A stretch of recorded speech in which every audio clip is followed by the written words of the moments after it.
आप सभी को रेमो का नमस्कार। परसेंटेज प्रतिशतता टॉपिक में इस लेसन में हम डिस्कस करेंगे सक्सेसिव परसेंटेज चेंज। मैं आपको बताऊंगा सक्सेसिव परसेंटेज चेंज क्या होता है और शायद ये बहुत ही इंपॉर्टेंट है आपके लिए अंडरस्टैंड करना क्लियरली कि सक्सेसिव परसेंटेज चेंज एक्चुअल में इसकी क्या मीनिंग है और कैसे इस प्रोसेस पे बेस्ड जब भी क्वेश्चंस आपके सामने होंगे तो आप उनको बहुत ही आसानी से कर पाएंगे क्लैरिटी के साथ। यूजुअली सक्सेसिव परसेंटेज चेंज के क्वेश्चंस में आप फॉर्मूले रट के रखते हो, वो कहीं लगते हैं कहीं बहुत कॉम्प्लेक्स हो जाते हैं। तो मेरी पूरी कोशिश होगी पहले तो आपको उन फॉर्मूलों से मुक्त करना। साथ ही सक्सेसिव परसेंटेज चेंज इतना इंपॉर्टेंट इसलिए है कि यही शायद आपका आगे चल के कंपाउंड इंटरेस्ट बन जाता है। अगर आपने सक्सेसिव परसेंटेज चेंज समझ लिया तो आपको कंपाउंड इंटरेस्ट यानी चक्रवृद्धि ब्याज भी अपने आप समझ में आ जाएगा। अगर आपने इस केस को समझ लिया तो कई बार होता है ना, मार्कअप परसेंटेज होता है, फिर डिस्काउंट परसेंटेज होता है, वो भी यहीं ख़त्म हो जाएगा। वो जो मार्कअप परसेंटेज और जो डिस्काउंट देते हैं वो केस भी यहीं ओवर होगा अगर आप इसको सही से समझेंगे।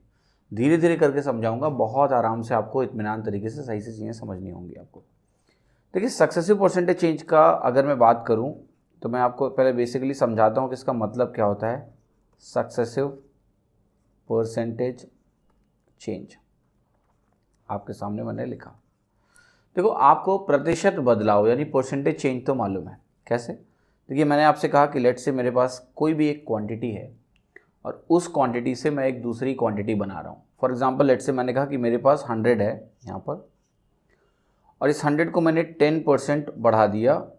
बढ़ाने का मतलब इंक्रीज कर दिया, है ना। तो ये एक सिंपल परसेंटेज का स्ट्रक्चर हुआ जिसको बोलते हैं कि 100 पे आपने 10% का इंक्रीज किया। अब देखिए, ये क्वांटिटी आपको पता है क्या हो जाएगी, 110। अब अगर मैं इस बढ़ी हुई क्वांटिटी को भी फिर से एक सर्टेन परसेंटेज से बढ़ा दूं, लेट्स से 10% से ही बढ़ा रहा हूँ, कुछ भी कर सकते हो आप, 20% भी कर सकते हो, कम भी कर सकते हो, क्योंकि परसेंटेज चेंज का मतलब ये कुछ भी हो सकता है, इंक्रीज हो सकता है, डिक्रीज हो सकता है, कुछ भी हो सकता है। तो लेट्स से आपने फिर से इसको 10% से बढ़ा दिया, तो आप क्या करोगे, अब आप देखना ये वैल्यू जो है ना 121 हो जाएगी। कैसे? क्योंकि 110 पे 10% का इंक्रीज आपने दिया, तो 10% अगर आप निकालोगे इस 110 का तो ये वैल्यू आपकी निकल के आएगी कितनी, 11।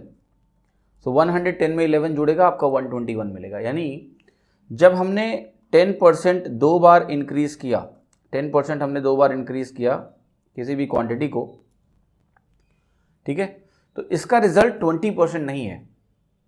देखिए, 10% प्लस 10% आपको मैं पहले ही बता चुका हूं कि ये 20% कब होता है, जब ये दोनों सेम बेसिस पर हों। सक्सेसिव परसेंटेज केस का जो मॉडल होता है, टाइप होता है, वो ऐसा नहीं होता है।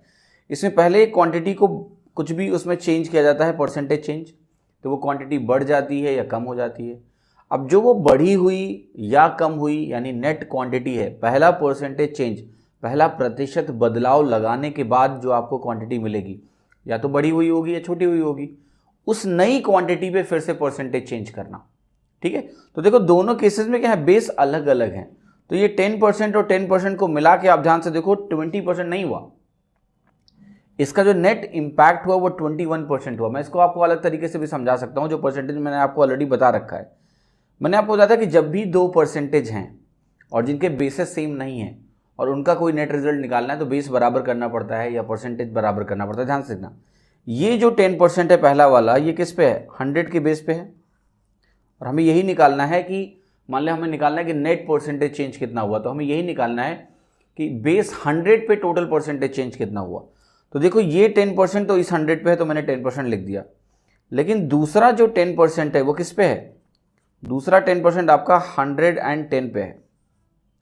अब जरा एक चीज ध्यान से समझना कि अगर 110 पे कोई चीज 10% है, 110 पे कोई चीज 10% है, तो मैं निकालूं कि 100 के बेस पे कितना है, कन्वर्ट कर रहा हूं मैं, तो आपको कि अगर 110 पे ये 10% है तो इसकी एब्सोल्यूट वैल्यू कितनी होगी सर, जरा बताइए, 11।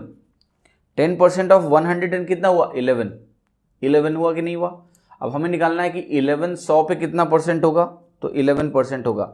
अब देखो दोनों बेसिस कितने हो गए, 100 और 100 हो गए कि नहीं हो गए, तो ये 10% और ये 11% मिलके कितना दे रहे हैं हमें, 21% का चेंज दे रहे हैं इंक्रीज। ध्यान समझना आप, ये जो 10% मुझे यहाँ दिख रहा है ना, ये इस 110 पे था। इफेक्टिवली अगर हम इसी को 100 पे कन्वर्ट करें तो मुझे ये 11% मिल रहा है, इसलिए टोटल 10 + 11 यानी 21% का इंक्रीज मिला। तो सक्सेसिव परसेंटेज चेंज का जो केस होता है ना, ये सिंपल परसेंटेज का जोड़ना नहीं होता है। ऐसे 10% इंक्रीज किया, 10% इंक्रीज किया तो इसने मुझे 21% दे दिया, 20% दे दिया, ऐसा नहीं है। यहाँ पर स्टोरी क्या है आपको समझ में आ रहा है कि जब इंक्रीज कर रहे हैं दोनों को तो एक बढ़े हुए बेस पे अगला परसेंटेज चेंज हो रहा है जो कि ज़्यादा है, तो इसलिए नेट परसेंटेज चेंज क्या है, ज़्यादा है। ये है सक्सेसिव परसेंटेज चेंज का मॉडल। अगर मैं इसको थोड़ा जनरलाइज करूँगा तो ये जनरल फॉर्म में कुछ ऐसा दिखेगा। आपके पास कोई भी वैल्यू है, लेट्स से 2 स्टेप्स में लिख रहा हूँ अभी, ये कई स्टेप्स भी हो सकते हैं इसमें, और आपने कहा यहाँ मैंने A% से बढ़ाया है, यहाँ मैंने B% से बढ़ाया या कम किया, कुछ भी सोच लो, अभी साइन के बारे में नहीं सोचते हैं। A% change, B% change. तो आपको निकालना है कि अगर किसी क्वांटिटी को हम इस तरह से बढ़ाते हैं और जो इंक्रीज का ऑर्डर है या डिक्रीज का ऑर्डर है, या एक इंक्रीज एक डिक्रीज है, वो दोनों सक्सेसिव है। सक्सेसिव का मतलब पहला रिजल्ट, पहला ऑपरेशन परफॉर्म हुआ, A% से चेंज हुआ, जो वैल्यू मिली उस पे B%।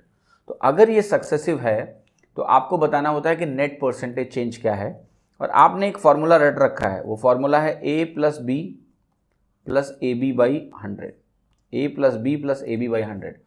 और जब भी आपको कोई वैल्यू मैं दूं, अगर कि एक क्वांटिटी है, उस क्वांटिटी को आपने यहाँ 10% से बढ़ाया, 10% से बढ़ाया, और यहाँ पर आपने उस क्वांटिटी को लेट से 10% से बढ़ाया, दोनों केसेस में, और आपसे पूछा नेट रिजल्ट क्या है, तो आप तो बहुत खुशी खुशी कहोगे ये कौन सी बड़ी बात है, 10 और 10 रख दिया, 10 + 10 प्लस यहाँ पर A और B 10 रखा, तो आपका आ गया 100/100।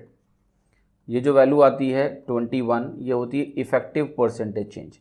मतलब इन दोनों को अगर हम एक साथ कंसीडर करें और नेट रिजल्ट निकालें कि यहाँ से वैल्यू यहाँ जाने में कितना परसेंटेज का चेंज हुआ, तो ये फार्मूला आपको बता देगा कि 21% का इंक्रीज़ हुआ। इस फार्मूले में पर कई बातों का ध्यान रखना होता है। पहली बात, अगर परसेंटेज इंक्रीज़ है तो वो परसेंटेज को प्लस साइन के साथ लिखते हैं, अगर डिक्रीज़ है तो माइनस साइन के साथ लिखते हैं। फॉर एग्जांपल, अगर मैं यहाँ पर वैल्यू लेता कि A की वैल्यू मेरी 10% प्लस में है और B की वैल्यू 10% माइनस में है, मतलब डिक्रीज़ को हम माइनस साइन के साथ लिखेंगे। तो A की वैल्यू को हम 10 रखेंगे, B की वैल्यू को -10 रखेंगे, और ये बनेगा -100, बिकॉज 10 × -10 आपका कितना होगा, -100/-100, हो गया। ये डिवाइड किया, आपका आ गया -1% डिक्रीज। तो ये फार्मूला एक चीज़ में इफेक्टिव होता है जब आपको केवल 2% वैल्यू से डील करना होता है।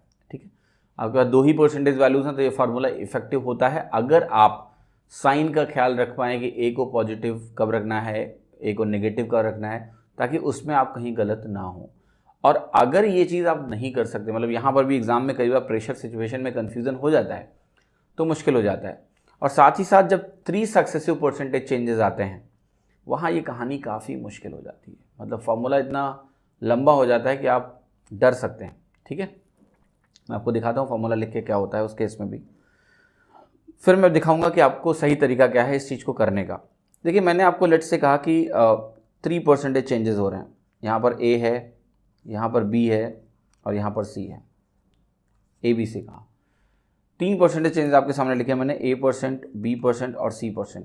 अब देखिए, अगर इनका आपको नेट रिजल्ट निकालना है तो फॉर्मूला जो फॉर्म है वो ऐसे कहता है कि आप कहोगे A + B + C प्लस आप कहोगे AB + BC + CA/100 plus ABC/100²।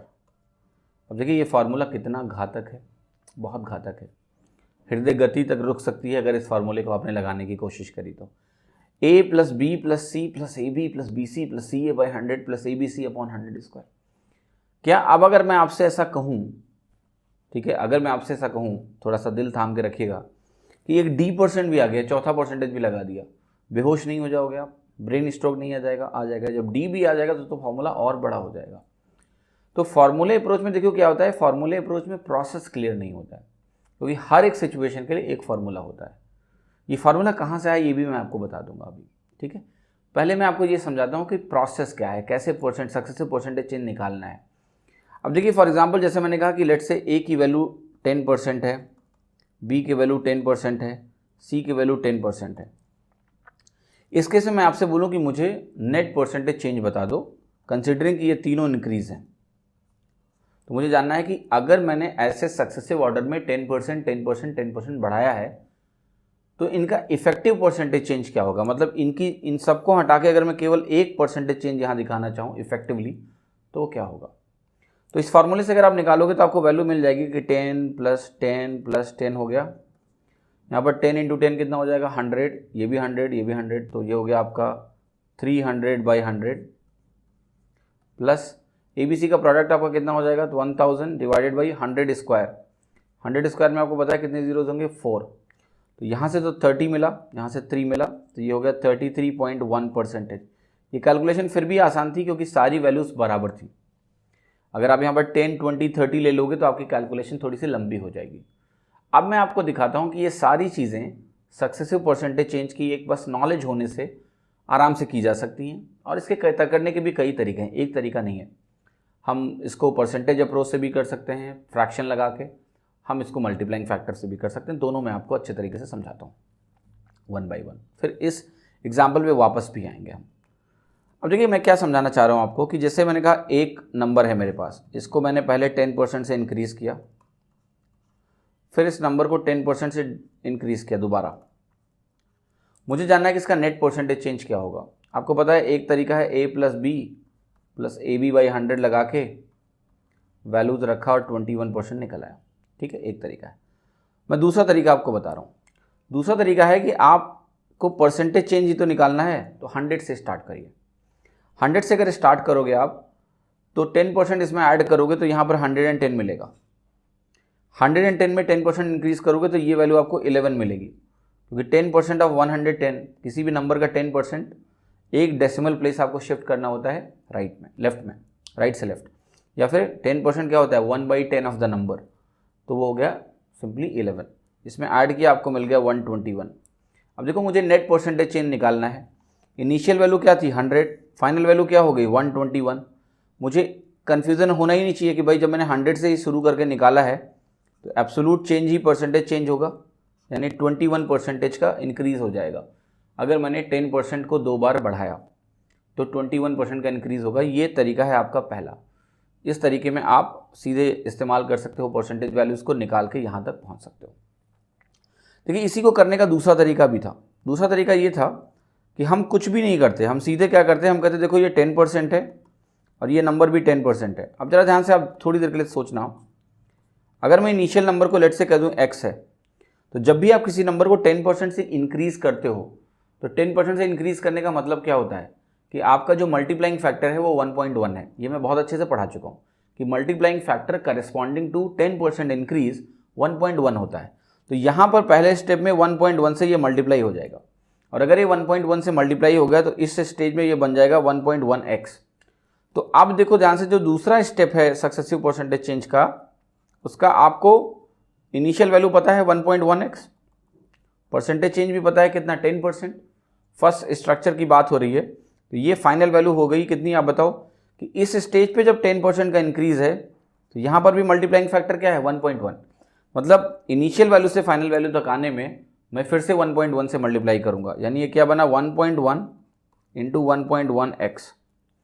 देखिए यहाँ से दो चीज़ समझनी है आपको कि सक्सेसिव परसेंटेज चेंज में हर एक स्टेप पे जो भी मल्टीप्लाइंग फैक्टर आता है फाइनल वैल्यू में वो सारे आपस में मल्टीप्लाई हो जाते हैं। मतलब यहाँ पर देखो बीच में 2 स्टेप्स थे, पहला स्टेप और दूसरा स्टेप, दोनों स्टेप्स में 1.1 मल्टीप्लाइंग फैक्टर था। तो फाइनल वैल्यू कैसे लिख रहे हो आप, multiplying factor 1 into multiplying factor 2 into x. अगर ऐसे 3 स्टेप्स होते तो multiplying factor 1 into multiplying factor 2 into multiplying factor 3 into x, something like that. अब देखो ध्यान से, ये जो फाइनल वैल्यू मुझे दिख रही है, अब ये दिख रही है कितनी 1.21x। आप मुझे बताओ, अब इनको मैं समराइज कर रहा हूँ कि मैंने एक वैल्यू से स्टार्ट किया जो x था, और अब वो वैल्यू मेरा 1.21x हो गया। इसका मुझे नेट चेंज निकालना है। आप कहोगे भाई इसका मतलब ये हुआ कि अगर हम इनिशियल वैल्यू को और फाइनल वैल्यू को देखें केवल, तो इस केस में तो मल्टीप्लाइंग फैक्टर मुझे दिख रहा है 1.21, और अगर मल्टीप्लाइंग फैक्टर मुझे 1.21 दिख रहा है नेट, तो यहाँ परसेंटेज इंक्रीज कितना हुआ, 21% का इंक्रीज हुआ।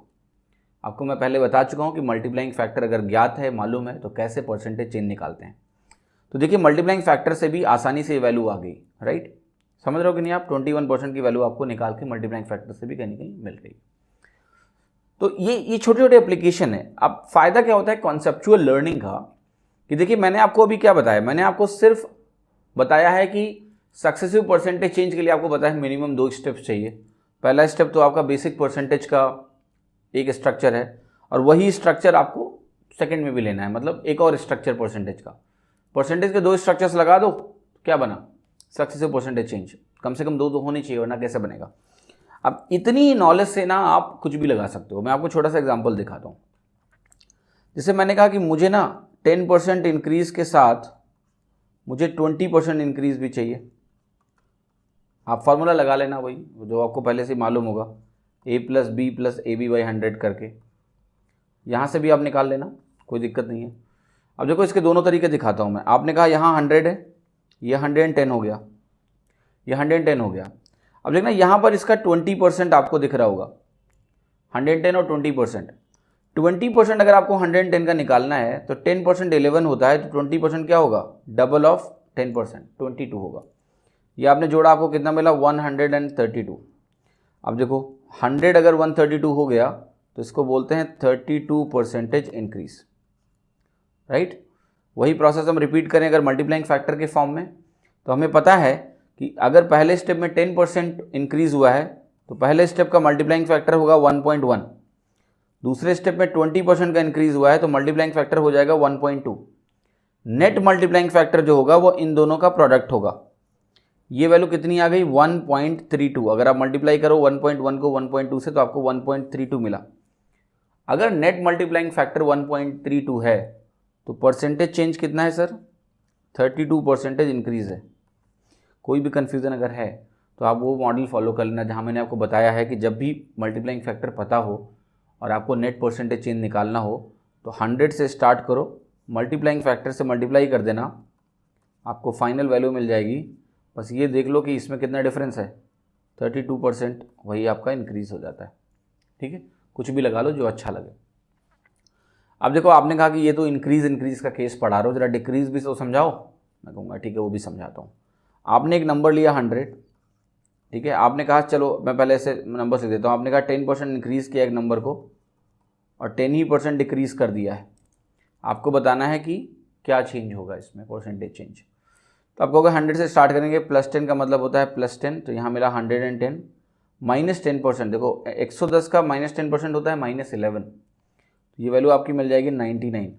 अब अगर 100 आपका 99 हो जाता है तो आपको पता है कि जितना एब्सोल्यूट ड्रॉप है उतना ही परसेंटेज ड्रॉप है। ये 1.1% का डिक्रीज़ हो गया। 100 अगर 99 हो गया तो 1 का डिक्रीज़ हुआ, इसको हम 1% का डिक्रीज़ भी बोल सकते हैं कि बात है, क्योंकि बेस क्या है, 100 है। अगर आप मल्टीप्लाइंग फैक्टर के फ्रंट में करते हैं इस क्वेश्चन को, तो देखिए पहले स्टेप का मल्टीप्लाइंग फैक्टर क्या होता है, 1.1, क्योंकि 10% इंक्रीज़ है। दूसरा स्टेप में 10% डिक्रीज़ है तो मल्टीप्लाइंग फैक्टर क्या होता है आपका, 0.9। अब देखो नेट मल्टीप्लाइंग फैक्टर, क्योंकि 2 स्टेप्स हैं, सक्सेसिव हैं, 1.1 इंटू 0.9 बनता है, जिसको हम बोलते हैं 0.99। 0.99 मल्टीप्लाइंग फैक्टर है तो परसेंटेज चेंज कितना है, 1% डिक्रीज। जब तक आपके रिएक्शन इसमें ऑटोमेटिक नहीं है कि 0.9 देखा और आप बता पा रहे हैं। मैं आपको बताया था कि 1 - 0.01, इसको डेसिमल फॉर्म में लिख सकते हैं। 0.01 को बाहर निकाल के 100 से मल्टीप्लाई कर लो, या फिर आप वो तरीका लगा लो जो मैंने आपको बता रखा है कि 100 से स्टार्ट करो, 100 से स्टार्ट करो, 0.99 से मल्टीप्लाई करो, ये नंबर मिल जाएगा 99, और फिर ड्रॉप देख लो आप, 1% डिक्रीज, राइट।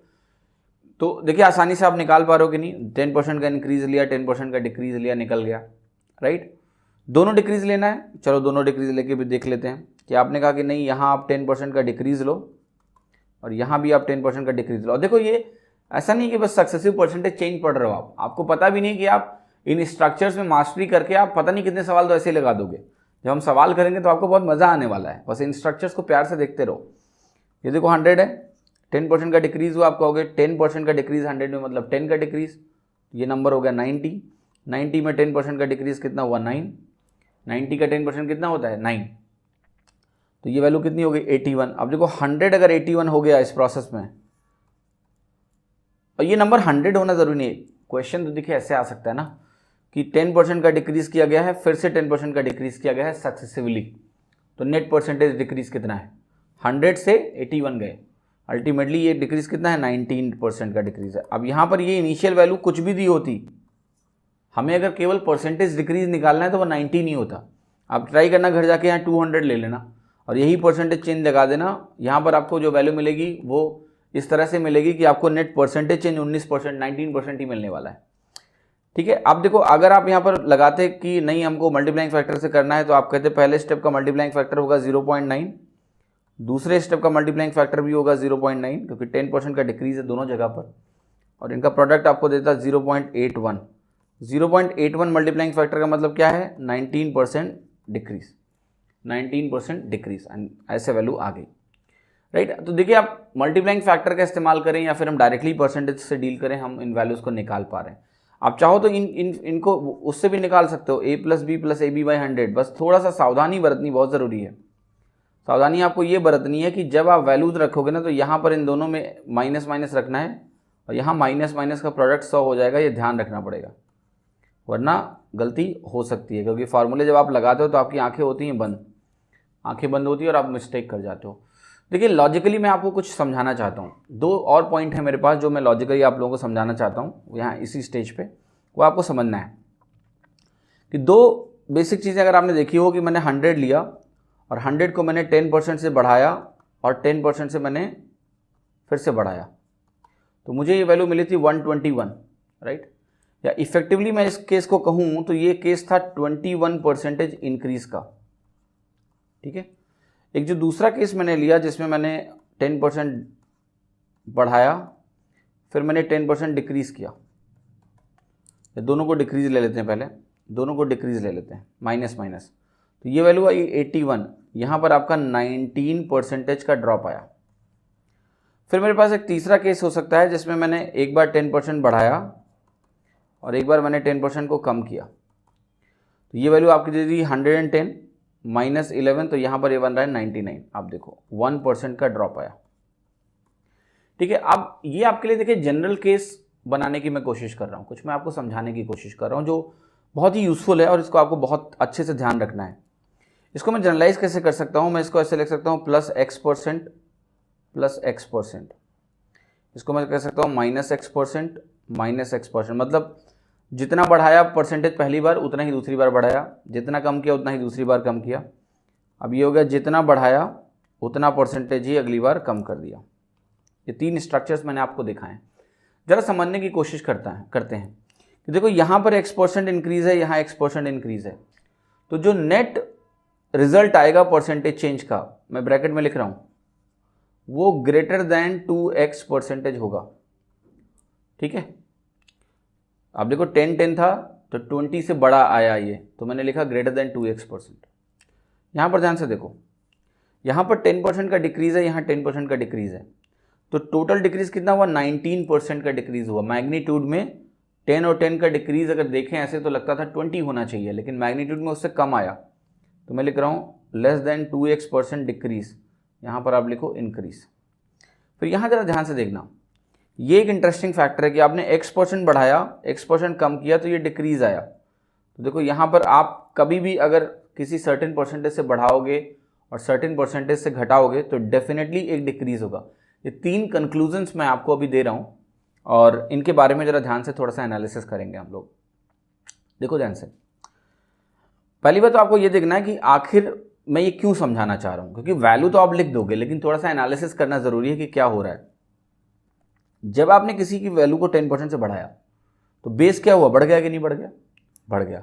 तो अगला 10% जब आप कैलकुलेट करोगे तो वो एक बड़े बेस पे कैलकुलेट करोगे, बड़े बेस पे, जिसकी वैल्यू क्या होगी, डेफिनेटली यहाँ पर आप 10% निकालोगे तो 10 आएगा, लेकिन यहाँ पर जब 10% निकालोगे तो 10 से ज़्यादा आएगा। तो वो दोनों जब जुड़ेंगे आपस में और 100 के रेस्पेक्ट में आप कंपैरिजन करोगे तो परसेंटेज जो होगा वो 20% से ज़्यादा आएगा जो इन दोनों को जोड़ने से मिल रहा है, और इसीलिए यहाँ 21% आया। इसीलिए मैं कह रहा हूँ कि x% मिला के 2x% से ज़्यादा होगा। ये जो अंडरस्टैंडिंग है ना एग्जाम में कई बार सवालों में मदद करती है, यही सोच के कि अच्छा सक्सेसिव हैं दोनों तो इनका जो नेट रिजल्ट होगा ना वो तो 2x% से ज़्यादा होगा। मैंने यहाँ 3 रख दिया होता, x x x, तीनों इंक्रीज हैं। आप कहते हैं इसका मतलब डेफिनेटली वो 3x% से ज़्यादा होगा। ये रिएक्शन बहुत काम आएंगे, छोटी बातें नहीं है। छोटी बातें लगती हैं लेकिन आप उनको ठीक से डीपली एनालाइज नहीं करते हो तो वो स्किल नहीं बनती कभी। छोटा मोटा बस परसेंटेज की वैल्यू रख के निकाल लिया। हम आपको इतना कुछ सिखाएंगे ना कि आपके लिए सवाल आपको सिर्फ मजाक ही लगेंगे। बस समझते रहो कि ग्रेटर देन 2x% क्यों होता है, ये पता होना चाहिए कि सम से बड़ा होगा। फिर हमने बात की दोनों को डिक्रीज किया। अब जरा ध्यान से समझना, 100 को आपने 10% से डिक्रीज किया तो 90 मिला। आप ऐसा समझ सकते हो कि कोई भी वैल्यू आपके पास है, अगर आपने उसको डिक्रीज किया तो वैल्यू क्या हुई, छोटी हो गई। अब क्या कर रहे हैं हम लोग, फिर से 10% छोटी वैल्यू पे निकाल रहे हैं। अगर हमने इसी को इसी लेवल पे निकाला होता, 100 पे ही निकाला होता, तो क्या होता, दोनों स्टेप में 10 और 10 आता, 20 हो जाता डिक्रीज। लेकिन दूसरे स्टेप में, सेकंड स्टेप में, पहला स्टेप अगर डिक्रीज का है तो सक्सेसिव के केस में अगले स्टेप में डिक्रीज कम होता है। परसेंटेज डिक्रीज तो उतना ही है, लेकिन चूंकि बेस कम हो गया, अगर बेस छोटा हो गया तो परसेंटेज का मैग्नीट्यूड भी कम हो गया टोटल। तो यहां कम सब्ट्रैक्ट होगा। x% यहां पर अगर आप निकालोगे घटी हुई वैल्यू का, तो यहां पर जो x% आ रहा है उससे कम आएगा। इसका मतलब सिंपल हो गया कि जो परसेंटेज डिक्रीज होगा वो x% मिला के 2x% नहीं होगा, बल्कि सेकेंड स्टेप में थोड़ा कम हो रहा है तो 2x% से कम होगा। अब दिमाग कैसे लगाना है एग्जाम में, 10 और 10 का जो रिजल्ट होगा डिक्रीज का ना वो 20% से कम होगा। ये सोचना है कि नेट डिक्रीज 20% से कम होगा मैग्नीट्यूड में, साइन की बात नहीं कर रहा हूँ, मैग्नीट्यूड में। फिर देखो यहां पर एक चीज और बहुत ध्यान से देखना, आपने क्या किया कि कोई नंबर लिया, उसको आपने 10% से बढ़ाया और फिर 10% से कम किया। आप बताओ मुझे, पहले स्टेप में अगर आपने 10% बढ़ा दिया तो वैल्यू क्या हो गई, बढ़ गई या नहीं बढ़ गई, मतलब बेस क्या हो गया, बड़ा हो गया। अब आप उतनी परसेंटेज से ही घटा रहे हो। आप ध्यान से देखना, यहां पर जब आपने 10% निकाला होगा 100 का तो 10 आया, लेकिन जब ये बेस बड़ा हो गया तो फिर से जब आपने -10% निकाला तो -11 आया। इसका क्या मतलब हुआ कि सेकेंड स्टेप में जब सेम परसेंटेज निकालेंगे हम बड़े बेस पे, क्योंकि हम पहले स्टेप में इंक्रीज कर रहे हैं, तो सेकेंड परसेंटेज डिक्रीज जो निकाल रहे हैं सेम परसेंटेज बड़े बेस पे ज्यादा मैग्नीट्यूड लेके आएगा विद नेगेटिव साइन।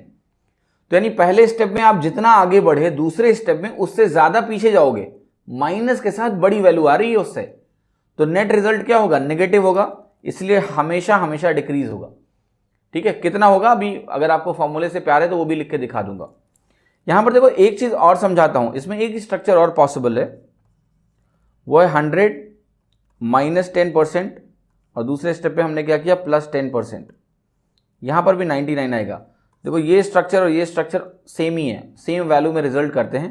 ये क्यों करते हैं ये आगे मैं आपको अभी समझाऊंगा, पहले आप इतना देख लो बस कि पहले स्टेप में आपने कम कर दिया, दूसरे स्टेप में आप बढ़ा दिया, तो आपको लगना चाहिए कि कुछ उल्टा होगा, कुछ उल्टा हुआ नहीं।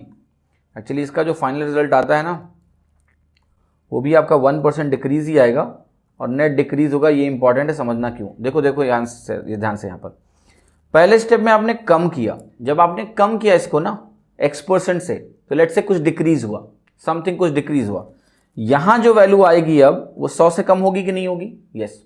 मतलब पहले स्टेप में आप सर्टेन वैल्यू पीछे गए हो, नेगेटिव साइन है, -x% डिक्रीज किया आपने। तो पहले स्टेप में अगर आप यहां पर 10 डाउन गए, 10 रिवर्स गए, अगले स्टेप में क्या हुआ, बेस छोटा हो चुका है क्योंकि आपने डिक्रीज किया। डिक्रीज करने से बेस छोटा हो गया, फिर आपने क्या किया, उतने ही परसेंटेज से बढ़ाया, 10% से बढ़ाया, या फिर x से कम किया था तो x बढ़ाया। जब आप उतने परसेंटेज से ही बढ़ाओगे लेकिन बेस छोटा हो चुका है, तो आप प्लस साइन के साथ जो वैल्यू आएगी वो पहली वाली वैल्यू से छोटी होगी।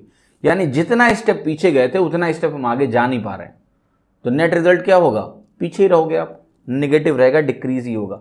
यानी अगर इक्वल परसेंटेज से इंक्रीज और डिक्रीज सक्सेसिवली किया जाए या फिर डिक्रीज फिर इंक्रीज किया जाए इक्वल परसेंटेज से, नेट रिजल्ट हमेशा हमेशा डिक्रीज होता है। ये है बहुत ही इंपॉर्टेंट पॉइंट। ठीक है, मैं इसको समराइज करके आपके सामने लिख देता हूं कि अगर आपके पास कोई भी नंबर है, कुछ भी है, और अगर आपने इसको x% से इंक्रीज किया और आपने इसको x% से ही डिक्रीज कर दिया, या फिर आपने इसको x% से पहले डिक्रीज किया और फिर आपने x% से इसको इंक्रीज कर दिया, इन दोनों में जो नेट रिजल्ट होता है वो होता है परसेंटेज डिक्रीज का। नेट रिजल्ट क्या होता है, परसेंटेज डिक्रीज का। और अगर आपको इसका कोई फॉर्मूला रटना है, जिसकी आवश्यकता है नहीं बट फिर भी मैं जानता हूँ आप लोग रटने में बहुत विश्वास रखते हैं। तो इसका फॉर्मूला आप लगा लो a plus B plus A B by 100। आप कहोगे यहाँ पर आएगा x प्लस b की वैल्यू देखना ध्यान से, x% डिक्रीज है ना, तो यहाँ आप लिखोगे minus X plus a into B, X into minus X हो गया, तो ये हो गया माइनस एक्स स्क्वायर अपॉन 100। ये देखो कैंसिल हो गया कि नहीं हो गया। तो यहाँ पर ये देखो आप मैथमेटिकली भी देख सकते हो कि परसेंटेज डिक्रीज तो दिख ही रहा है माइनस साइन की वजह से। अगर आप लिखना चाहते हो कि उसका मैग्नीट्यूड क्या होगा तो वो होगा एक्स स्क्वायर बाई 100, आगे एक परसेंटेज साइन लगा के डिक्रीज भी लगा दो, ठीक है, क्योंकि ये जो वैल्यू होती है ना ये परसेंटेज में होती है, सक्सेसिव का रिजल्ट होता है x square by 100% decrease, right. तो अगर आपने कभी भी परसेंटेज इंक्रीज और परसेंटेज डिक्रीज किया तो नेट रिजल्ट क्या आएगा, परसेंटेज डिक्रीज ही आने वाला है दो के केस में। साथ ही साथ मैं आपको कुछ बता चुका हूं कि अगर आपने x% लगाया तो ये ग्रेटर देन 2x% आएगा, x% -x% लगाया तो लेस देन 2x% आएगा, और ऐसा करके मैंने आपको यहाँ बता दिया कि यहाँ डिक्रीज ही होना है दोनों के केस में, राइट, ठीक है। अब देखो एक चीज़ और समझना है आपको, इस चीज़ को आप थोड़ा सा जनरलाइज भी कर सकते हो जो आपके बहुत काम आएगा, राइट, ये बहुत काम आएगा आपका। जनरल केस में आपको जो समझा रहा हूँ वो आप ध्यान से समझ लेना, और ये रिएक्शन मैं चाहता हूँ कि आप अपना बेहतर करो, आप परसेंटेज में बहुत बेहतर हो जाओगे। कोई भी, इसको मैं नंबर नहीं लिखूंगा अभी, मैं आपको जनरलाइज करके दिखा रहा हूँ। मैंने कहा कि आपके पास मैंने एक नंबर दिया है यहाँ, लेट से x%, यहाँ दिया है y%, और हम कह रहे हैं कि दोनों इंक्रीज़ है, दोनों इंक्रीज़ है। आपको पता है अगर ये आप अप्लाई करोगे कभी भी, आपको पता है कि इन दोनों का अगर कंबाइंड एक्सप्रेशन निकालना है तो आप कहोगे वो होगा x plus Y plus X Y by 100, formula तो होता ही है, ठीक है। आपको यहाँ पर अंडरस्टैंड ये करना है कि यहाँ पर जो नेट परसेंटेज चेंज आएगा वो greater than x plus Y percentage होगा। ये रिएक्शन डेवलप करो, बहुत काम आता है, greater than x plus Y percentage होता है, ठीक है। फिर आपको मैं बोलता हूँ कि आपने कहा कि नहीं पहला तो हम बढ़ाएंगे, दूसरा हम कम करेंगे, राइट। जैसे आपने कहा कि x% डिक्रीज़ किया, लेट से दोनों कम कर लेते हैं पहले, फिर आपने y% डिक्रीज़ किया, तो यहाँ पर जो नेट डिक्रीज़ होता है वो लेस देन होता है x प्लस वाई परसेंट के, राइट। यहाँ पर इंक्रीज़ आएगा greater than x plus Y percent, यहाँ डिक्रीज़ आएगा less than x plus Y percent decrease, ठीक है। फिर आपको बताइए एक स्टेप और भी है जिसमें कहते हैं कि एक बढ़ा और एक कम हुआ, है ना। ये मान लिया लेट से पहला वाला इंक्रीज़ है और दूसरा वाला आपका डिक्रीज़ है ना। मैं आपको छोटा सा एग्जांपल लेके समझाता हूँ। आपने कहा मान लिया 10% है और ये आपका 20% है जो कि डिक्रीज़ हो रहा है। अब ध्यान से देखना, अगर हम इसको सीधे वैल्यू के टर्म्स में देखते हैं ऐसे ही +10 -20, तो कहते हैं रिजल्ट क्या आना चाहिए, -10 आना चाहिए, ऐसे ही अगर सेम बेस होता तो। लेकिन यहाँ देखो बेस क्या होगा, बड़ा होगा। पहले स्टेप में इंक्रीज हो गया तो बेस क्या हो गया, बड़ा हो गया। और अगर बेस बड़ा हो गया तो 20% क्या होगा, ज़्यादा बड़ा होगा। मतलब नेगेटिव वाली वैल्यू जो -10 देता पहले, अब नेगेटिव में डिक्रीज ज़्यादा हो रहा है। तो यहाँ पर जो नेट डिक्रीज आने वाला है, आपका नेट डिक्रीज आने वाला है, वो डेफिनेटली ये y तो डोमिनेट कर ही रहा है। मैं लिख रहा हूँ y माइनस एक्स का जो मैग्नीट्यूड है, y प्लस एक्स, सॉरी मुझे लिखना चाहिए, ठीक है। या फिर अगर आप सिंबॉलिक फॉर्म में लिखना चाहते हो, मतलब ये हटाना चाहते हो तो हटा ही दो आप इसको ऐसे लिख सकते हो कि मैं सीधे लिखूंगा y प्लस एक्स की वैल्यू क्या आएगी, -10, इससे छोटा होगा मैग्नीट्यूड में, राइट। ऐसे आप समझ सकते हो। डेफिनेटली ये -20% जो है ना वैल्यू, -20 और 10 यहाँ जोड़ो आप, -10 आएगा ना। तो यहाँ पर ये वैल्यू आ रही है -10%, लेट से ये कह रहा है कि लेस देन -10%, राइट। और अगर ये आपने देखा है ना, यहाँ पर जो वैल्यू आपने लिखी है ना, जो साइन दिया है डिक्रीज का ऑलरेडी दिया हुआ है, तो मैग्नीट्यूड में -10 से छोटा, मतलब ये बात कर रहा है -11 -12 इस तरह से, ठीक है। अगर आपको इससे कन्फ्यूजन हो रहा है तो मैं इसको थोड़ा सा और बेहतर बना सकता हूँ, आप टेंशन ना लें। आप इसको सीधे ऐसे लिख सकते हो, केवल यहाँ मैग्नीट्यूड कंसिडर करो आप। जब मैं y बोल रहा हूँ तो y का मतलब लेट से मैं बोल रहा हूँ 20, राइट, 20, और ये x बोल रहा हूँ, वो x क्या है आपका 10। तो आप ऐसे भी कह सकते हो y माइनस एक्स निकालेंगे तो जो मैग्नीट्यूड होगा वो इससे बड़ा आएगा और डिक्रीज होगा, है ना। पर यहाँ पर देखो साइन को मैंने पहले इनकॉर्पोरेट कर दिया है कि y की वैल्यू आपको प्लस में ही रखनी है, राइट। सीधे जाके यहाँ पर 20 रखना है और इसकी वैल्यू क्या रखनी है, आपको सीधे 10 रखना है। तो ये इस तरह से हैं स्ट्रक्चर्स जो आपके कहीं ना कहीं बनने वाले हैं, राइट। तो ये अंडरस्टैंडिंग आप डेवलप करो ताकि आपका रिएक्शन थोड़ा इस तरह की सिचुएशंस में बेहतर हो, ठीक है। थोड़ा सा और चीज़ें बढ़ते हैं आगे, है ना, जो कि आपके लिए कहीं ना कहीं बहुत ज़्यादा इंपॉर्टेंट है सक्सेसिव परसेंटेज चेंज के केस में, कि अगर मान लिया 3% चेंज हो जाएंगे तो क्या करेंगे, राइट। जैसे मैंने आपसे कहा कि लेट्स से आपने कहा कि 10% भी दिया हुआ है, 20% भी दिया हुआ है और 30% भी दिया हुआ है, ये तीनों वैल्यूज़ आपको प्रोवाइडेड है मान लेते हैं। तो 10, 20, 30 अगर तीनों दिया हुआ है तो कैसे निकालोगे आप, देखो दो तरीके हैं। एक तो वो formula a + b + c + ab + bc + c, ये वाला लगा लेना अगर मन हो तो, आपके लिए छोड़ रहा हूँ। ऐसे करो, 100 से शुरू करो, 110 पे जाओ, यहाँ से 20% ऐड किया, 22 ऐड हुआ, तो यहाँ पर मिलेगा आपको 132, राइट। फिर 30% जाओ तो 13.2, देखो इसका 10% निकालना पहले, 13.2 हुआ, 30% निकालना है मुझे, तो 39.6 बन रहा है। इसमें आप ऐड करो, राइट, तो ये आपका हो गया 171.6। अब ये जो नेट रिजल्ट आ रहा है ये है कि 100 आपका 171.6 बन गया, तो ये 71.6% का इंक्रीज है, पहला तरीका। दूसरा तरीका आपका ये हो सकता था कि आप सीधे ना मल्टीप्लाइंग फैक्टर यूज़ करते। आपको पता है ये 1.1 बनेगा, 20% आपको 1.2 देगा, 30% आपको 1.3 देगा, ऐसे करके बना 1.1 इंटू 1.2 इंटू 1.3। अब देखिए क्या करना है, मुझे क्या करना है, इनका नेट प्रोडक्ट ही तो निकालना है और तो कुछ करना नहीं है। तो अगर मुझे इनका नेट प्रोडक्ट निकालना है तो मल्टीप्लाई ही करना है। अब आप जैसे भी मल्टीप्लाई करना है कर लो, जैसे इसको आपने मल्टीप्लाई किया तो आपको देगा 1.32, 1.1 इंटू 1.2 क्या होता है 1.32 इंटू 1.3 कर दो आप। तो आप ऐसे कर सकते हो इसको, फिर आपको मल्टीप्लाई करना है तो आप मेंटली ऐसे सोच सकते थे कि इसको मैं लिखूंगा 1.3 इंटू 1.3 प्लस 0.02, है ना, ब्रेक किया मैंने। तो 1.3 इंटू 1.3 आपको देता 1.69 और 1.3 इंटू 0.02 आपको देता 26, पर डेसिमल यहाँ लगता 3 डिजिट के बाद, है ना।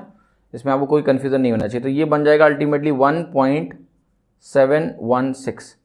आपको पता है अगर मल्टीप्लाइंग फैक्टर आपका 1.716 है और आप चाहते हो कि परसेंटेज इंक्रीज़ कितना होगा, डायरेक्ट नहीं लिख पा रहे हो, मैंने बताया था 100 से मल्टीप्लाई करो मल्टीप्लाइंग फैक्टर को। तो 100 से अगर आपने 1.716 को मल्टीप्लाई किया तो 171.6 मिलेगा। 100 अगर 171.6 हो गया तो 71.6% आपका क्या हुआ, परसेंटेज इंक्रीज हुआ, यानी ये आपका मल्टीप्लाइंग फैक्टर से हमने कैलकुलेट कर दिया। अब देखिए 3 स्टेप का जब हमने प्रोसेस लगाया यहाँ पर, तो आपका जो मेथड है, जो आपका फॉर्मूला वाला मेथड है, वो बल्कि हो जाएगा, निकल आएगा लेकिन बल्कि हो जाएगा। लेकिन यहाँ पर हमने उस 2 वाले प्रोसेस को ही रेप्लिकेट किया 3 में, कि वहाँ पर 2 के मल्टीप्लाइंग फैक्टर का प्रोडक्ट था, यहाँ तीनों का हो गया। तो प्रोसेस के मालूम होने का फ़ायदा ये होता है कि आप आगे बढ़ के चीज़ें कर पाते हो, आपको कोई पैनिक होने की ज़रूरत नहीं है। आपने 1.1, 1.2 इंटू 1.3 निकाल लिया और वैल्यू आ गई। थोड़ा सा और समझाता हूँ। मान लिया इसी क्वेश्चन में आप कहते हैं कि 4 स्टेप्स ज़रा करके दिखाओ, तो देखिए 4 स्टेप्स अगर हैं तो ये 100 है, और आप कहते हैं कि मैं 10% आगे बढ़ूँगा, फिर 20% मैंने किया, फिर 30% मैंने किया, फिर 40% मैंने किया, और अब बता दो क्या होगा। यहाँ तक हमने कैलकुलेशन कर रखी है, यहाँ तक कि 171.6 आएगा। एक स्टेप ही आगे और जाना है, ज़्यादा कुछ करना ही नहीं है। तो ज़रा ध्यान से देखना कि 40% अगर मुझे निकालना है 171.6 का, तो 10% आपका हो गया 17.16। अगर मैं 10% निकालूँ, 4 से मल्टीप्लाई कर दूंगा, 68.64 आ गया। यहाँ पर इस स्टेप में आपको 68.64 जो है आपको कहीं ना कहीं ऐड करने की ज़रूरत है, राइट। तो ये बिल्कुल चैलेंजिंग नहीं है, आपको बस यही समझना है कि हर स्टेप में परसेंटेज वैल्यूज़ कैसे हम निकालेंगे, राइट। अब देखो ध्यान से, इसमें हमें करना कुछ नहीं, हमें बस सम करना है, ठीक है। तो ये अगर आप सम करोगे तो यहाँ पर 71 है, 71.6 है, यहाँ 68.64 है, तो ये आपका बना देगा 240.24, राइट। 662 होगा 24, राइट। अब देखो ध्यान से, आपको क्या करना है, यहाँ पर करना कुछ नहीं है। 100 अगर आपका 240.24 हो गया तो परसेंटेज चेंज जो हुआ वो हुआ 140.24%, इतना इंक्रीज हुआ। 140.24% का इंक्रीज इस केस में होगा। बहुत ही आसान है, इसमें तो आपको कोई चैलेंज दिखना ही नहीं चाहिए, ठीक है, कि यार 4 स्टेप्स का मैंने निकाल दिया। अब अगर फार्मूला निकालने बैठ गए तो बहुत चैलेंजिंग हो जाएगा ये, क्योंकि या तो अगर आप 2 वाला फार्मूला लगाते हो, 2 वाला, तो पहले इन दोनों को कंबाइन करो, फिर 2 वाले फार्मूले से इन दोनों को कंबाइन करो, फिर जो एक एक वैल्यू निकलेगी उन दोनों को फिर से 2 वाले से कंबाइन करो, यानी 3 बार फार्मूला लगा रहे हो आप 2 वाला, राइट। 3 वाला लगाते हो तो 3 लगा के पहले निकालो एक परसेंटेज, फिर अगली बार फिर से 1 बचा, फिर 2 वाला फॉर्मूला लगाओ, कितना कॉम्प्लेक्स हो जाएगा। पर इसके थ्रू हम आसानी से इसको निकाल पाए, राइट, आसानी से यहाँ तक पहुँच गए। अगर आप मल्टीप्लाइंग फैक्टर लगाते तो 1.1 इंटू 1.12 इंटू 1.3 इंटू 1.4 करना पड़ता। अब देखिए यहाँ पर आपको थोड़ी बहुत तकलीफ हो सकती है, अगर आपको इतनी ज़्यादा क्लैरिटी प्रोसेस की नहीं है तो आपको ये प्रॉब्लम क्रिएट कर सकता है ये मल्टीप्लिकेशन, राइट। मल्टीप्लाई करोगे तो आपको वैल्यू वही मिल जाएगी, जैसे यहाँ 240 पॉइंट जो है आपका 24 आ रहा है, इसके करेस्पॉन्डिंग आपको मल्टीप्लाइंग फैक्टर मिलेगा, बट आपको 4 बार प्रोडक्ट निकालना है। तो अगर आप इसमें इतना कंफर्टेबल नहीं है तो आप इसमें प्रोडक्ट ना निकाल के आप यही रूट फॉलो करेंगे। मैं आपको बता देता हूँ एनीवे, अगर आप करना चाहते हो तो ये आपका हो जाएगा 1.716 आपने निकाल ही लिया था, इसको फिर आप 1.4 से मल्टीप्लाई करने जाओगे। तो इस प्रोडक्ट को निकालने में अगर आपको कहीं भी तकलीफ हो रही है, राइट, इस प्रोडक्ट को निकालने में अगर कहीं भी तकलीफ हो रही है तो बेहतर है कि आप यही वाला तरीका अपना लो, यही वाला तरीका अपना लो कि डायरेक्ट ऐसे ही बढ़ जाओ, ठीक है। पर यहाँ पर मैं आपको कोई चीज़ और दिखाना चाहता हूँ जो आपके शायद बहुत काम आने वाली है, और परसेंटेज को वैल्यूज़ को आपको रीडिफाइन करना मैं सिखाऊंगा।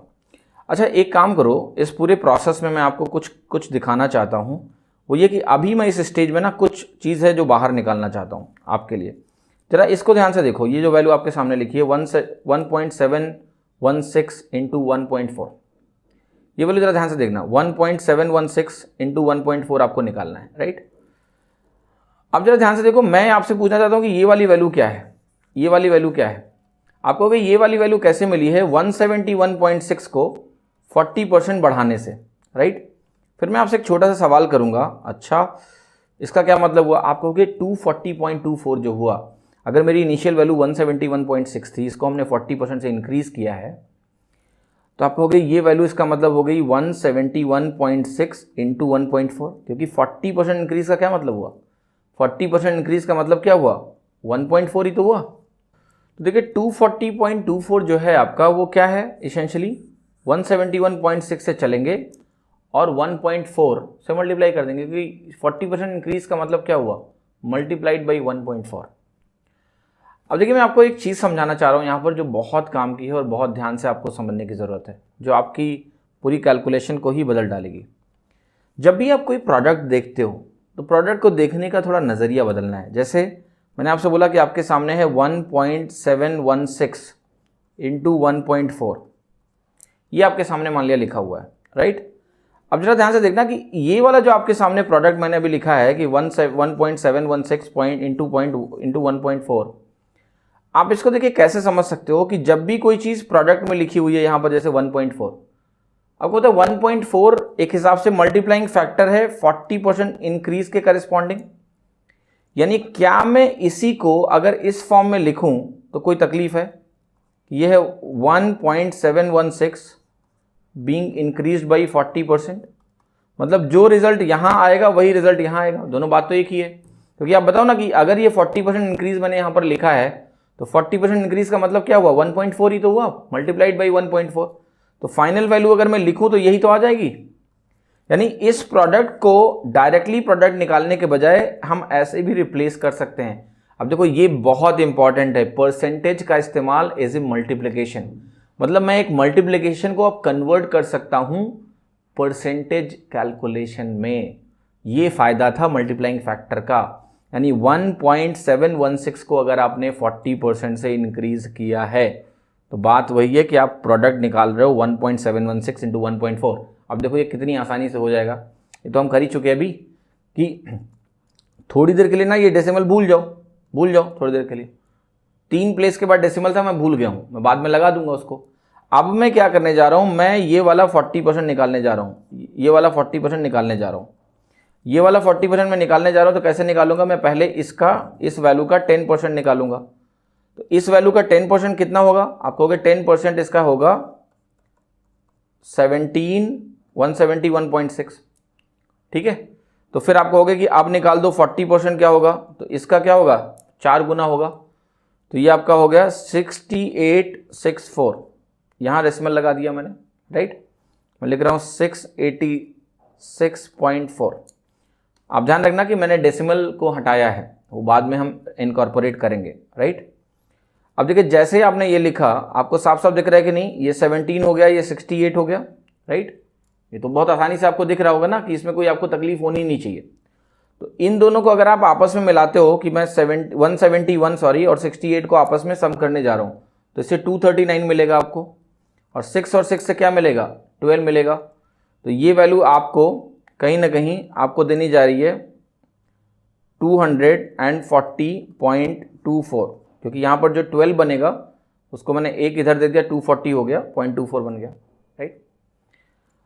और ये पॉइंट अभी नहीं लगेगा क्योंकि पॉइंट अभी हमारा यहाँ लगा हुआ है, ध्यान से देखना, ये 240.24 बन गया, राइट।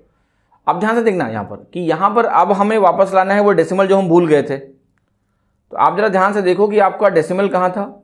आप कहोगे कि यहाँ पर ना मेरा डेसिमल यहाँ था 3 प्लेस के बाद, तो मैं यहाँ भी शिफ्ट करूँगा ना, इसको यहाँ से हटाऊँगा और 1 2 3 लगा दूंगा। तो देखो 1.716 को अगर आपने 1.4 से मल्टीप्लाई किया तो आपका प्रोडक्ट क्या हुआ, 2.4024। तो ये मैं आपके सामने मल्टीप्लाइंग फैक्टर का इस्तेमाल करके मैं आपके सामने रीडिफाइन कर रहा हूँ आपका मल्टीप्लिकेशन, राइट। ये आपका मल्टीप्लिकेशन रीडिफाइन हो रहा है। बहुत इंपॉर्टेंट है इसको समझना। मैं अभी आपको कुछ और एग्जांपल देके समझाता हूँ, आपको शायद बहुत अच्छे से समझ में आएगा, ठीक है। जैसे एक छोटा सा उदाहरण देता हूँ आपको कि आपको किसी ने कहा, मान लिया कि 1.2 का होल क्यूब निकाल दो, क्योंकि आपको पता है 1.728 होता है, पर इसका पता है आपको क्या मतलब हुआ। इसका मतलब ये हुआ कि 1.2 इंटू 1.2 इंटू 1.2 निकालना है। अब आप कहोगे कि अगर मैं मान लेता हूँ कि ये मेरी इनिशियल वैल्यू है, ये मेरी इनिशियल वैल्यू है 12, अभी मैं 12 मानता हूँ, इसको डेसिमल भूल जाते हैं, तो इसका मतलब हुआ कि 12 को आप 12% से बढ़ा दो पहले। 1.2 का मतलब 12% इंक्रीज होता है? बिल्कुल नहीं। जिसके दिमाग में हाँ आया था वो अपने आप को एक चाटा मार सकते हैं। इंटू 1.2 का मतलब हुआ कि ये 20% इंक्रीज है। देखिए मल्टीप्लाइंग फैक्टर 1.2 कब होता है, जब 20% का इंक्रीज हो। तो अगर मैं कहूँ कि ये मेरी इनिशियल वैल्यू है तो ये हो गया इंटू मल्टीप्लाइंग फैक्टर 1, यानी पहले स्टेप पे 20% का इंक्रीज। तो देखिए इस 1.2 का क्या मतलब हुआ कि दूसरे स्टेप पे भी 20% का इंक्रीज है ना। ये स्टोरी है और आप ये अपने हिसाब से कन्वर्ट कर सकते हो। जैसे मुझे पता है कि 1.2 इंटू 1.2 निकालने में आपको कोई दिक्कत नहीं होगी। आपको पता है कि इसका स्क्वायर होता है 1.44। स्क्वायर तो मैंने आपको बोला कि 25 तक याद कर लो। आप इसको बोल सकते हो कि नहीं 1.44 है, यस। तो अगर आपने इसको 1.44 बोल रखा है तो आपको करना क्या है, फिर आपको सिंपली इसको 20% से बढ़ा देना है, क्योंकि ये फर्दर 1.2 से मल्टीप्लाई हुआ। अब देखना आप 1.2 से मल्टीप्लाई करना शायद आपके लिए डिफिकल्ट होता, क्योंकि ये 3 डिजिट का नंबर था, ये 2 डिजिट का नंबर था। लेकिन देखो यहाँ 20% इंक्रीज अगर करना है तो आप कहते थोड़ी देर के लिए मैं ये डेसिमल भूल जाता हूँ, इसको मैं 144 बोल दूंगा, बाद में लगा लेंगे डेसिमल। तो आप कहते 20% निकालना है, मैं पहले 10% निकालूंगा, 14.4 आएगा। 20% कितना होगा, आप कहते 28.8, ठीक है। इन दोनों का जब आप सम निकालते हैं ना तो यहां पर वैल्यू क्या मिलती है आपको, 172.8, राइट, 172.8 मिलती। अब आपको पता है यहां डेसिमल आपने हटाया था, 2 स्टेप पहले था, तो ये 2 स्टेप पहले यहां पर डेसिमल लगा दो, 1.728 बन गया आपका।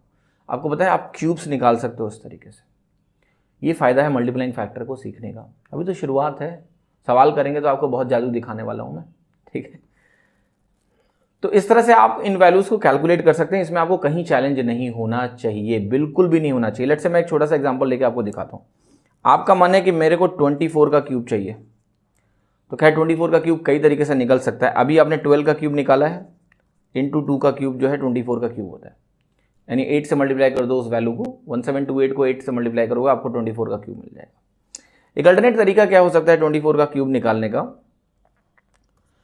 एक तरीका और भी है, 25 - 1 लिख के क्यूब निकाल लो, 20 + 4 लिख के क्यूब निकाल लो, फॉर्मूला लगा दो। परसेंटेज कैसे करेगा इसको, 24 का स्क्वायर दुनिया को मालूम है 576 होता है, ठीक है। अब हम क्या करेंगे ना, यहां पर जो 24 है ना, इसको मैं थोड़ा सा कैलकुलेटिव तरीके से 2.4 लिख रहा हूं, ध्यान समझना, राइट। 2.4 क्योंकि मैं थोड़ा परसेंटेज के बारे में बात करना चाहता हूं। तो 2.4 करेंगे तो मुझे पता है 2.4 जब मल्टीप्लाइंग फैक्टर होता है, क्योंकि अगर मुझे निकालना है लेट्स से क्यूब ऐसे निकलेगा 576 इंटू 24। इस वाले 24 को मैंने डेलिबरेटली 2.4 लिखा है। अभी मुझे पता है 10 से डिवाइड किया, बाद में मल्टीप्लाई कर दूंगा, डेसिमल तो आना ही नहीं है इस कैलकुलेशन में कहीं भी। तो फिर देखिए क्या होगा कि ये हो गया, आप कहोगे जब भी कोई क्वांटिटी 2.4 टाइम्स हो जाती है, यानी मल्टीप्लाइंग फैक्टर जब भी 2.4 होता है, तो परसेंटेज इंक्रीज आपका कितना होता है, आप कहोगे परसेंटेज इंक्रीज होता है 140%। ये बहुत इंपॉर्टेंट इन्फॉर्मेशन कि परसेंटेज इंक्रीज जो होगा 140% होगा। अब देखिए मैं निकालने जा रहा हूं कि भाई 140% होगा क्या इस केस में। तो 140% अगर मुझे निकालना है तो मैं कहूंगा कि देखो इसका 100% अगर मैं निकालूं तो आप कहोगे कि वो तो होगा 576 ही होगा। 576 का 100% 576 होता है। फिर आप कहोगे इसका ना क्या करो ना, इसका 50% निकाल लो। 50% इसका क्या होगा, आधा होगा। इसमें भी कोई कंफ्यूजन किसी को होना ही नहीं चाहिए, राइट, कि इसका आधा अगर हम निकालने जाते हैं तो वो 50% होगा। तो वो वैल्यू अगर इसका हाफ निकालोगे आप तो 288 आएगा, राइट। अगर हाफ करोगे 576 का तो आप करके देखो, आपका 286 आएगा। तो ये आपका 100% हो गया, ये आपका 50% हो गया। लेकिन अभी काम बना नहीं, 10% माइनस भी करना पड़ेगा, तब जाके मुझे 140% मिलेगा। तो 10% अगर मैंने माइनस किया इसमें, तो आप कहोगे इसमें 57.6 जो है ना माइनस भी होना चाहिए, वरना काम नहीं बनेगा, राइट, वरना काम बना ही नहीं। अगर आप ये काम नहीं करोगे ना तो काम नहीं बनेगा आपका, ठीक है। अब देखिए यहां पर क्या करना है, अब ये मुझे सब्ट्रैक्शन भी करना है, साथ ही आपको पता है कि ये सारी वैल्यूज को मुझे ऐड भी करना है। तो आप जैसा चाहो, आप चाहो 2 स्टेप्स को पहले सब्ट्रैक्ट कर लो, जो मर्जी आए, जैसा आपको समझ में आए वो आप करके चलो। जैसे मैं एक छोटा सा एग्जांपल दिखाता हूं, ज्यादा आसान होगा। आप ना क्या करो, पहले इन दोनों नंबर्स को ही देखो, खाली इन दोनों नंबर्स को ही देखो। मुझे क्या करना है, इसको सब्ट्रैक्ट करना है। तो मैं ऐसा करूंगा ना, मैं आपको सब्ट्रैक्शन का तरीका सिखा चुका हूं कि यहां पर आप क्या करोगे, पहले जाओगे आप 0.4, तो 0.4 जाते ही आप 78 पे पहुंच जाओगे। 10 और चले जाओ, 0.4 जाते ही सॉरी आप 58 पे पहुंच जाओगे। 30 और चले जाओ, तो 30.4 जाने से आप पहुंच जाएंगे 88 पे, राइट। फिर 200 और है तो 230.4 हो गया। 576 इसमें और ऐड करना है, आपको पता ही है पहले से। इन दोनों को जब आप ऐड करोगे ना तो आपको मिलेगा, ये हो जाएगा आपका 806.4।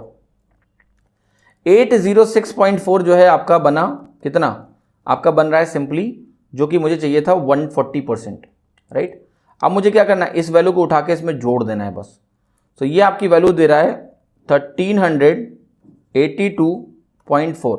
आपको पता है डेसिमल लगा दे, डेसिमल हटा भी लो, डेसिमल हटा लो, तो ये वैल्यू आपकी कितनी आ गई, 13,824। ये मैंने निकाला भी 24 का क्यूब।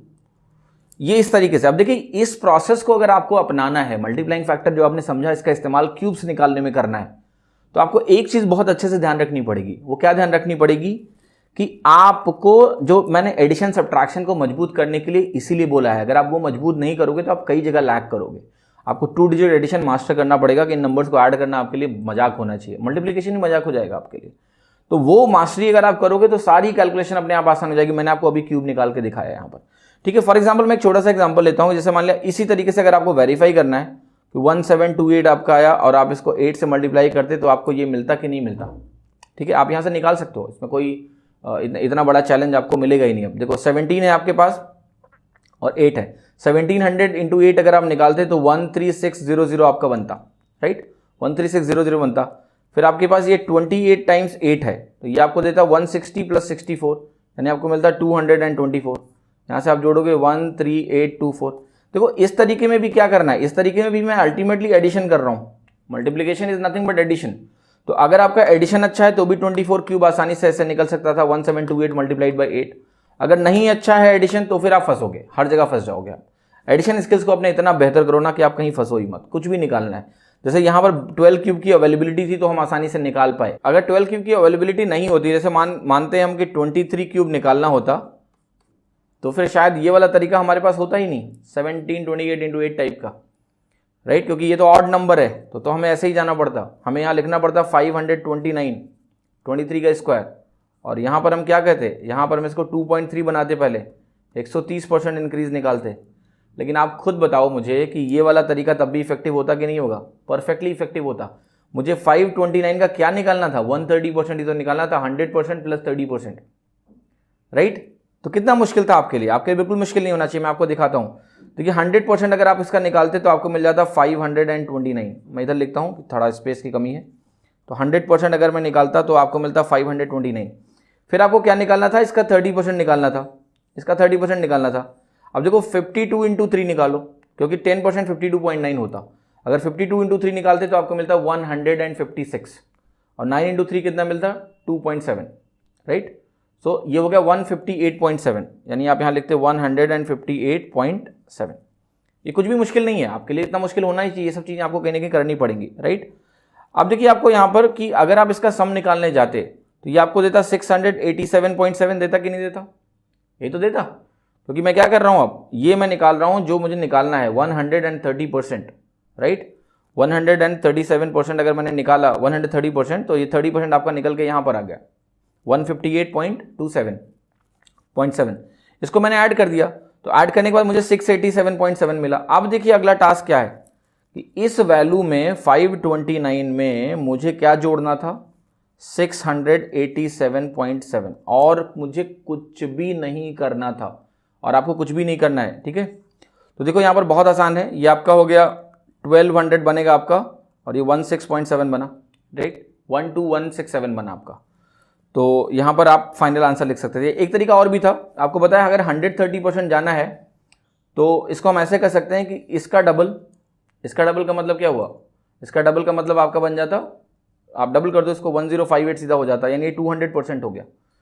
अगर मैं इसका डबल करता तो 200% हो गया. अगर मुझे 130% ऐड करना है, मतलब क्या है, टोटल मुझे 230% निकलना है, 1058 हो जाता. फिर देखना कि मैं क्या करता, फिर मैं 30% ऐड करता, जो आपका था 158.7. ये वैल्यू अगर आप ऐड करते, खुद ही देखो आप, तो आप कहाँ पहुँचते, 1216.7, यानी 12167. ये वाला डेसिमल हटा देता फिर मैं 12167. आप देखो क्यूब निकालने में आसानी मिल रही है. अगर आप ये समझ गए कि मल्टीप्लाइंग फैक्टर क्या होता है, नथिंग बट परसेंटेज चेंज. पहले हमने परसेंटेज चेंज से मल्टीप्लाइंग फैक्टर निकाला, अब हम मल्टीप्लायर को ही बना दे रहे हैं क्या, एज ए परसेंटेज चेंज. तो आपको बस ये क्रिटिकल अंडरस्टैंडिंग अपने अंदर अब डेवलप करनी पड़ेगी कि मुझे कहीं भी कोई नंबर अगर दिख रहा है as a product of multiplication, तो मैं उसको यार सिंपल सा कन्वर्ट कर सकता हूं कि ये तो कुछ भी नहीं है, ये तो नंबर सिंपली परसेंटेज चेंज बढ़ाना है. फॉर एग्जांपल मैं आपको छोटा सा एग्जांपल देता हूं, अपना परसेप्शन आप इन्हांस करो, थोड़ा सा मजा आ जाएगा बिल्कुल. जैसे मैंने आपको कोई नंबर दे दिया, मैंने आपको इस सामने नंबर दे दिया, लेट्स से 28, और इस 28 को मैं चाह रहा हूं कि यार मेरे को मल्टीप्लाई करना है इसको 1.44 से मल्टीप्लाई करना है. आप देखो एक तरीका है कि आप इसको सीधा मल्टीप्लाई करो, दूसरा तरीका क्या है, आप इसको इस तरीके से भी देख सकते हो कि मेरे पास एक नंबर है 28, उसको मुझे 44% से इंक्रीज करना है, क्योंकि 1.44 stand for 44% increase as a multiplier, as a multiplying factor. 44% से इंक्रीज करना है. 44% से इंक्रीज करना कोई बड़ा काम है क्या? आप कहोगे पहले 40% निकाल लो, ये क्या होता है 40% प्लस 4%. 40% आपको निकालना है, तो आप कहोगे मैंने 10% निकालूंगा, 2.8 बना, 4 गुना करना है 5.6, फिर मैं गया यहाँ पर 11.2. तो ये अगर आपका 11.2 हो गया, तो ये वैल्यू 4% क्या होगी, 40% अगर 11.2 है तो 4% 10 से डिवाइड करके आ जाएगी 1.12, यानी हो गई 12.32. अब देखो 2.8 में आपको क्या ऐड करना है, सिंपली आपको क्या ऐड करना है, क्योंकि यहाँ पर पहले था 28, सॉरी 2.8 नहीं 28 था ना, तो इसमें आपको सिर्फ ऐड करना है 12.32. आपका ये वैल्यू कितना हो गया 40.32. यानी इसका प्रोडक्ट हमने कैसे निकाला आप बताओ, मल्टीप्लाइंग फैक्टर की अंडरस्टैंडिंग से 1.44 को हमने लिखा 44% इंक्रीज, और हमें 40.32 मिला. देखिए आइडियाज बहुत आसान होते हैं, बस आपको देखने की जरूरत होती है. मल्टीप्लाइंग फैक्टर सिखाने में इतनी मेहनत मैं कर रहा हूं क्योंकि ये कैलकुलेशन को बहुत आसान बनाता है सर, ये कैलकुलेशन को बहुत आसान बनाता है. तो ये जो आपका कैलकुलेशन एस्पेक्ट है, जैसे मल्टीप्लिकेशन है, मल्टीप्लिकेशन में भी आप मल्टीप्लाइंग फैक्टर का इस्तेमाल कर सकते हैं. क्लैरिटी बहुत ज़रूरी है, अगर क्लैरिटी नहीं होगी तो आप नहीं कर पाओगे. एडिशन स्किल्स को मैं इतनी इंपॉर्टेंस इसलिए देता हूँ क्योंकि उसके बिना कुछ भी नहीं हो सकता. उसके बाद आपकी क्लैरिटी, जब 1.44 इंटू दिख रहा है तो पूरा डिड्यूस कर पाना कि हाँ ये 44% इंक्रीज को करस्पॉन्ड करेगा, क्योंकि 1.44 को हम मल्टीप्लाइंग फैक्टर की तरह ट्रीट कर सकते हैं. ठीक है, अभी देखिए मल्टीप्लाइंग फैक्टर में बहुत सारी चीज़ें हैं, अभी मल्टीप्लाइंग फैक्टर में आपको बहुत कुछ बताना है, तो वो हम बात करेंगे अगले लेसन में. तब तक के लिए धन्यवाद. Have a great time.